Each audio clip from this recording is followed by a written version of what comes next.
Hey there, Fox. How's everyone doing tonight? I was doing some research the other day and I stumbled upon some interesting facts about North Korea. That place run by Kim Jong-un. Yeah, that guy. Let me tell you, being a dictator must be a tough job. I mean, imagine having to deal with a constant paranoia and fear of being overthrown. But hey, at least he gets some killer haircuts out of it, right? And speaking of haircuts, have you seen Kim Jong-un's? I swear, it's like he's trying to bring back the 90s bowl cut. I mean, I get it. Nostalgia is great and all. But come on, Kim, let's leave the bowl cuts in the past where they belong. But being a dictator isn't all bad. I mean, sure, you have to suppress dissent, control the media and starve your people. But hey, at least you get to have your own theme song, right? I can just imagine Kim Jong-un walking into a room with some epic music playing in the background. It's like a real-life villain entrance. I bet he even practices his evil laugh in front of the mirror. And have you seen those military parades they have in North Korea? It's like a giant game of who has the biggest missile. I mean, talk about compensating for something. I have expect Kim Jong-un to roll up in a tank with a personalized license plate that says, "My other car is a nuke." And speaking of power, have you ever noticed how Kim Jong-un always looks so serious in photos? It's like he's trying to intimidate the entire world with his smoldering gaze. But let's be real, Kim. You are not fooling anyone. We all know you secretly binge watch cat videos on the internet like the rest of us. And let's not forget about those propaganda posters they have in North Korea. I swear, they are like something out of the dystopian nightmare. Glory to the supreme leader and all that jazz. But what would make those posters even better? If they had a little disclaimer at the bottom that said, "Results may vary, individual freedoms not included."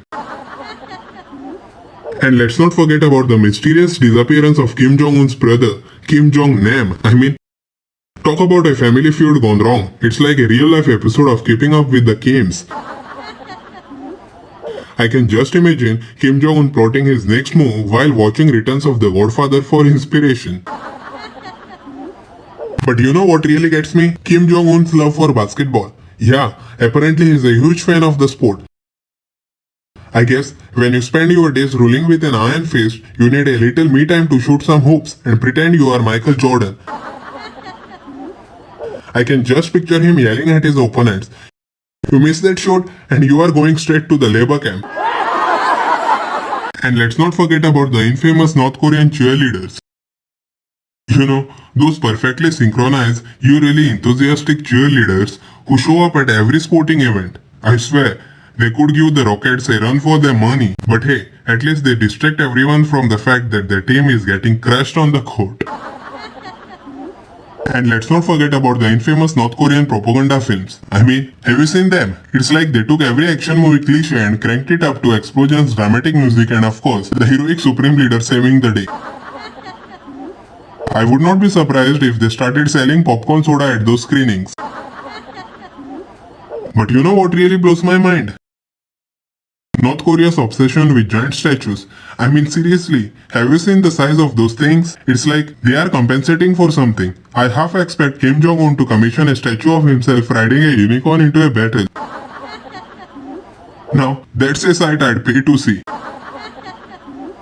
And let's talk about North Korea's internet censorship. I mean, they make China look like a beacon of free speech. It's like they are stuck in the dark ages while the rest of the world is surfing the information superhighway.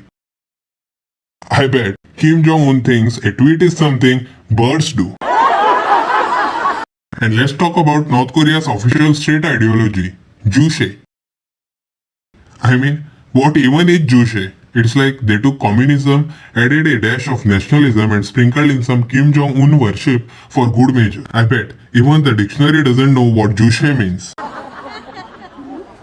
And have you heard about Kim Jong-un's love for the cheese? Yeah, apparently the guy is obsessed with it. I guess ruling with an iron fist works up quite the appetite. I can just imagine him sitting in his palace surrounded by mountains of cheese, plotting his next move while munching on some cheddar. And have you heard about Kim Jong-un's obsession with Dennis Rodman? Yeah, apparently they are best buddies. I guess when you are a dictator, you can't be too picky about your friends. I bet they bond over their mutual love of eccentric hairstyles and bad fashion choices. But in all seriousness, folks, the human rights situation in North Korea is no laughing matter. It's a regime built on fear, oppression, where people live in a constant fear of saying or doing the wrong thing. And while we can poke fun at the absurdity of it all, we must also remember the real people suffering under that regime. So let's keep shining a light on the darkness, and maybe, just maybe, we can bring about some positive change. But in the meantime, let's keep laughing, because sometimes laughter is the best way to cope with the absurdity of the world. Well, that's all from me tonight, folks. Thanks for joining me on this wild ride through the bizarre world of North Korea. Remember, laughter is the best medicine even in the darkest of the times. Have a great day, folks.